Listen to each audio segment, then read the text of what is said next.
What's up, y'all? It's your boy, Coach Carl, and I'm coming to y'all from the backyard.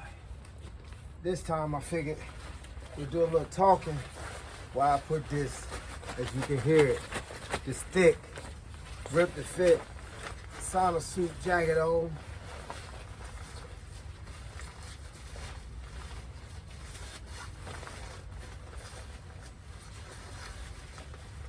I know a lot of y'all ask me all the time and say, yo, Coach, why you put this jacket on? Because it's hot. And because it make you work. And that's about the size of it. It's hot and it make you work. It's already 90 degrees out here.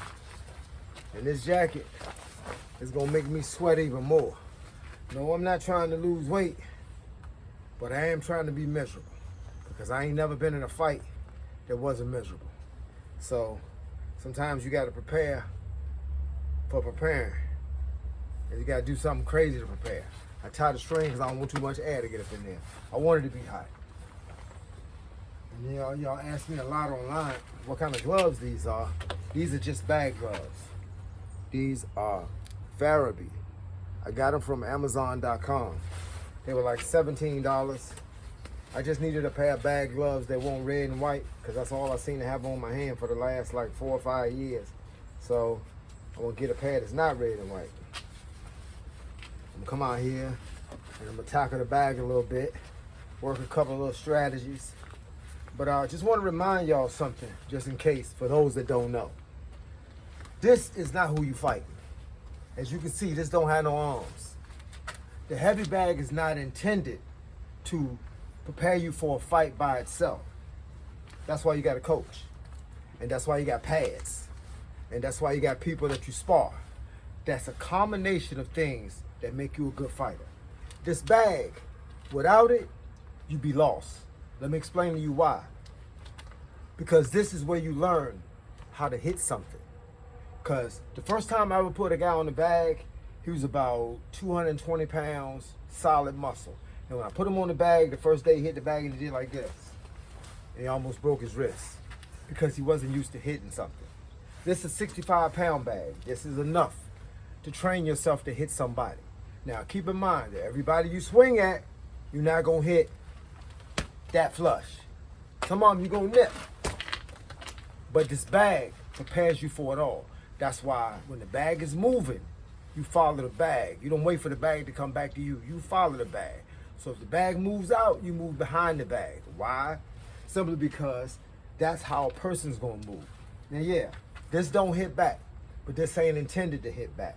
This is intended for you to be able to build muscles, to be able to use those muscles that you built in a session where you can actually see if those muscles are working and going in the right direction. Let you know whether you need to train to do something a little different. If you start throwing uppercuts and you realize your uppercuts sound like a slap, you need to work on your shoulders and your bicep and your forearms and your wrist to get that muscle. Then you need to learn a technique so you can learn how to twist that hip a little bit so you can get the most power out of it. This is where you find out if you got power. This is where you find out if you can beat something continuously and have endurance. Pad work is where you find out how your hand-eye coordination is. When he moving those pads around and you pop, pop, pop, and he moving pop, pop, pop, and you're going to go behind him, that's when you find your hand-eye coordination. But this is where you find the brute strength. This is where you find out whether you got what it takes to get a knockout, whether you got what it takes to hurt somebody, whether your hook is coming from your shoulder and your hip, or it's just coming from your shoulder alone. Because a lot of people throw hooks like this. So you think you threw a hook, but there's nothing in it. This will let you know. If you swing at this bag and it sounds like a slap, it ain't going nowhere, then neither is the person in front of you. So for those that see me hit the bag, and they think I ain't got I'm not teaching the right discipline for the art, that means you don't know the art. That means you don't understand what all boxing is about. Boxing is about, this is what you hit hard. The pads you hit for technique, but this is what you hit hard. And you need this to build you. So with that being said, let's get started. I don't know what the clock look like, but we just gonna throw some, this is what I like to do when I first come outside. I like to throw some continuous punches.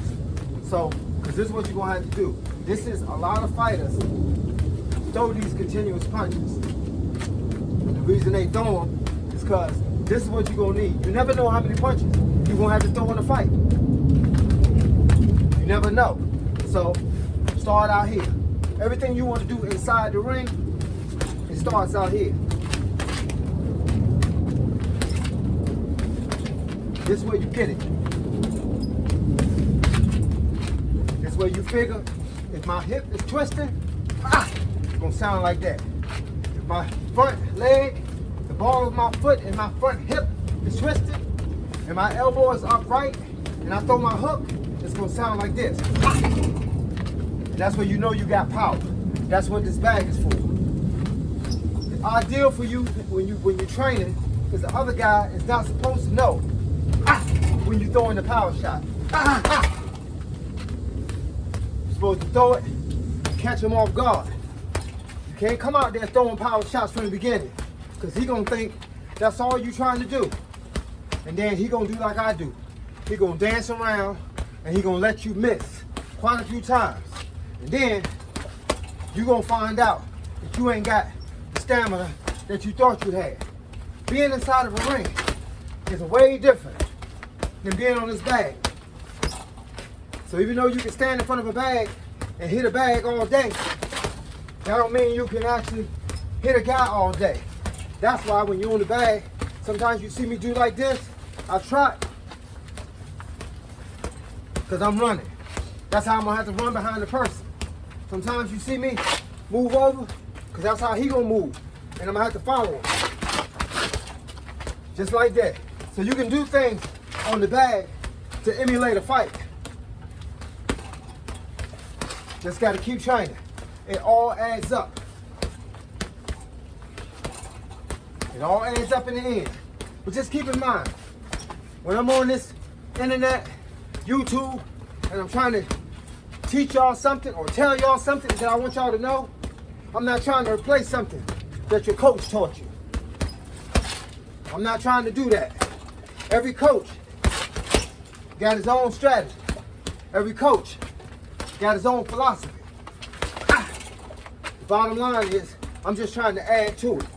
I'm trying to give you options, because there's no one way to do nothing in no sport. There's no one way to run the ball. There's no one way to shoot the ball. There's no one way to pitch the ball. That's why they got 6 or 7 different pitches. There's no one way to box. Boxing is based on not what I teach you, but what your body says you can do. Because I might think you can do something that your body won't allow you to do.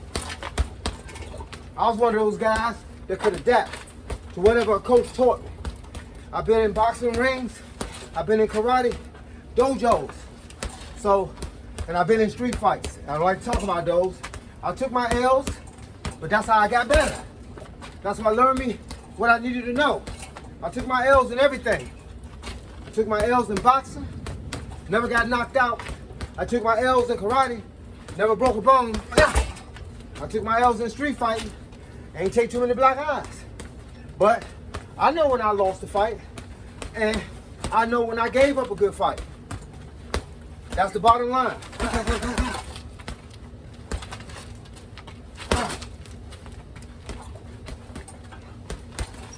But this is what it's all about. I'm not trying to compete now. My competition days are over. I don't even compete in karate anymore. All I do is train myself with the intention of showing you what's possible. Showing you what's possible. Because if you're 50 years old, get outside. If you're 60 years old, get outside. If you're 70 years old, get outside. This right here is what'll keep you alive. Exercise. Exercise will keep you alive. Training will keep you alive. And if you're a young buck, get in the gym and have somebody show you what you need to know so that you can rock and roll too. So you can rock and roll. All right, as y'all can see, that's the time I've been already.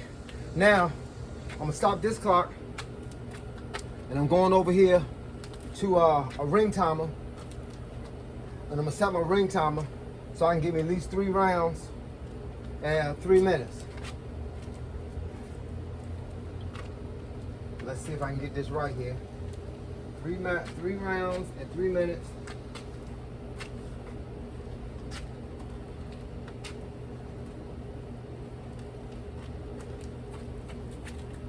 But I appreciate y'all logging in. I appreciate y'all, all the comments. I even like the negative comments. Why? Because haters got a job too. Y'all don't know haters got a job to do, yo.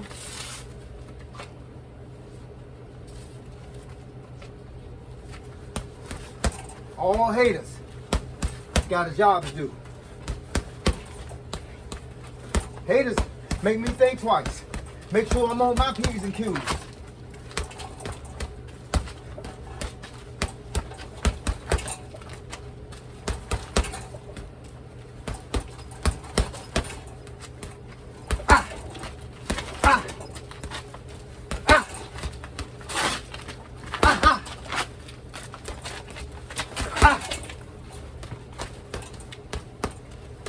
Come on, yo. That's what this is all about. Just work.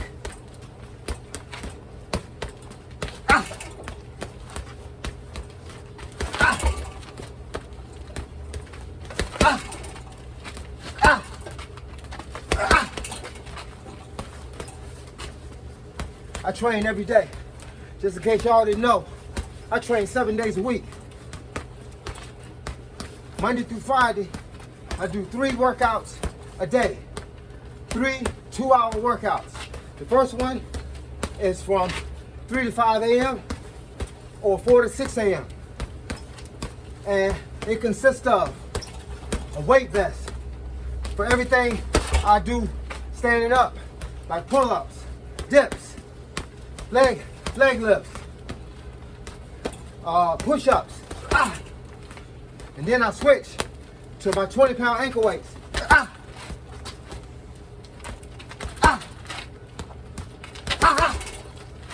And when I turn to my 20-pound ankle weights, I do all my floor exercises, which is my crunches, my leg lifts from the floor, my bicycle, and at the end, I do a 3-mile run, which takes 24 minutes. And then take a shower, I catch a little nap, and then I get back to work. And when I get back to work, it's usually at either between 9 and 11 or 10 and 12. And that's weightlifting. And when I do my weightlifting, I go through bench press, upright rows, shoulder shrugs, sometimes butterflies, curls, deadlift. And then I ride the exercise bike for 5 miles, the inside bike.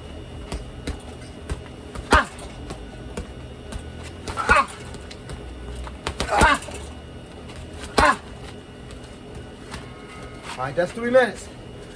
And then for my third workout, it's usually between 1 and 3 or 2 and 4. And that just depends on what I got going on at the time. But I put on a 40-pound weight vest, 2 10-pound ankle weights, that's 60 pounds. And I walk 3 miles. But today, I did 5.27 miles. Then I come back home, and then I hit the bag. I'm gonna be outside at least 30 minutes. Just because I show you a 3-minute video, don't mean the video won't 30 minutes long. It just means that I understand people. And I'm not gonna put this long video where I'm jibber jabbing through the whole video. I go straight to the jugular. I go straight to the point. And I give you the best that I got in 3 minutes, 4 minutes, 5 minutes, sometimes 8 minutes. And this is what I do to close out my day. After this, I take a shower, and then I eat. I eat for 1 hour a day. Everything I'm gonna eat, I eat in that 1 hour. During the rest of the time of the day, all I do is drink protein shakes and water.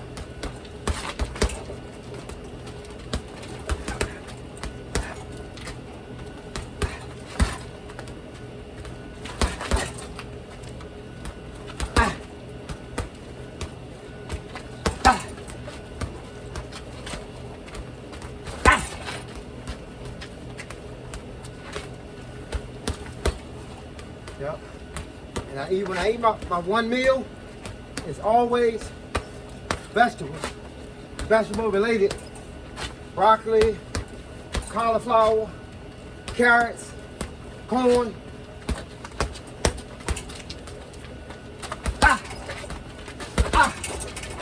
And sometimes I eat plant-based chicken. Sometimes I eat waffles. I eat the Kodak protein waffle. The reason I eat waffles is for the carbs. No bread. If I drink a soda, it's only during dinner time. And it's always 0 calories, 0 sugar.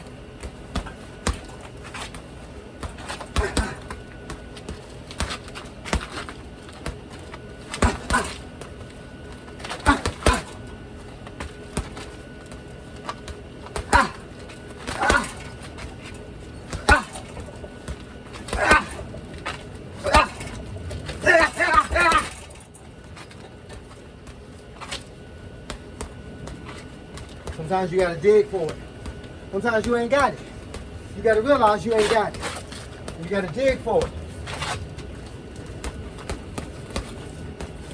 Like I say, with this sauna suit jacket on, if y'all never had one on before, let me explain it to you. Each round is like 2 rounds.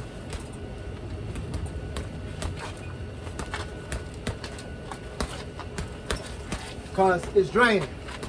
It don't allow your body to breathe.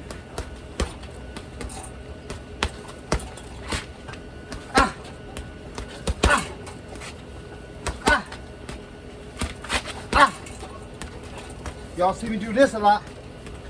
And the guy in front of me, I'm just pity patting. Then I drop. I change.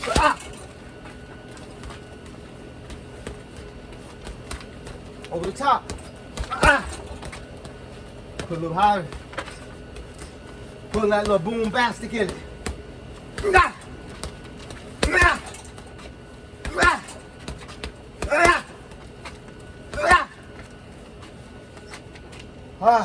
That's 2 rounds. I got 1 round left. And that'll be 3 3-minute rounds with a 1-minute break. And then I gotta go in the house. I gotta take this jacket off because I'm gonna be sweating like crazy. Yeah, man, but I love this work.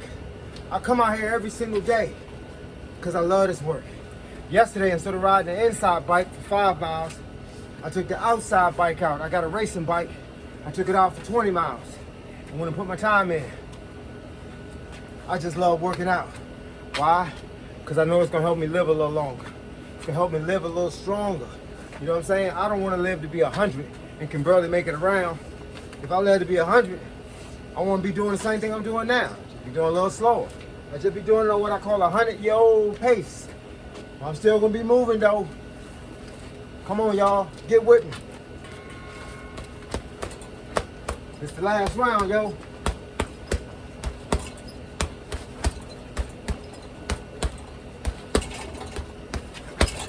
All you doing now is working the muscles, because I'm already tired.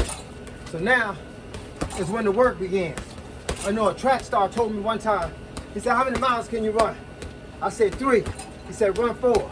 So when you get to 3, that's when the work starts. Well, for those that can't box, but 1-minute rounds, maybe you're doing 3 1-minute rounds. Do 4. Push yourself a little extra. And if you're doing like I'm doing, and you got this sauna suit on, speed it up a little bit in the last round.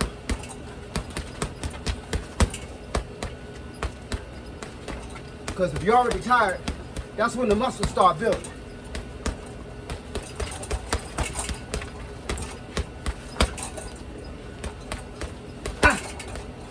Every now and then, give him a joke. Every now and then, give him a joke.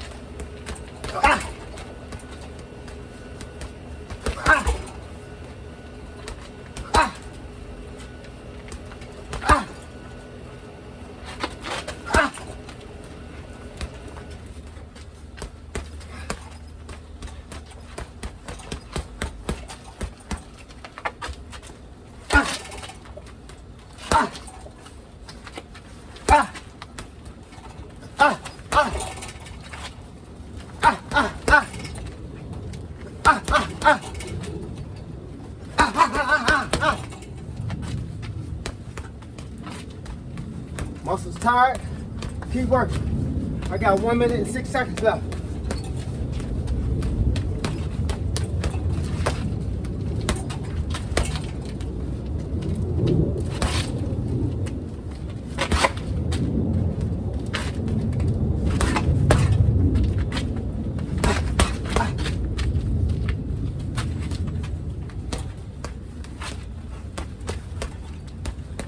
I hope this video inspires somebody to go outside and train. Inspires somebody to join the gym. Inspires somebody to look for a good coach. Not that you don't have a good coach, but if you ain't got a coach, look for a good coach. And if you got a coach, tell him thank you. Because I'm sure what he's teaching you is what you need to win.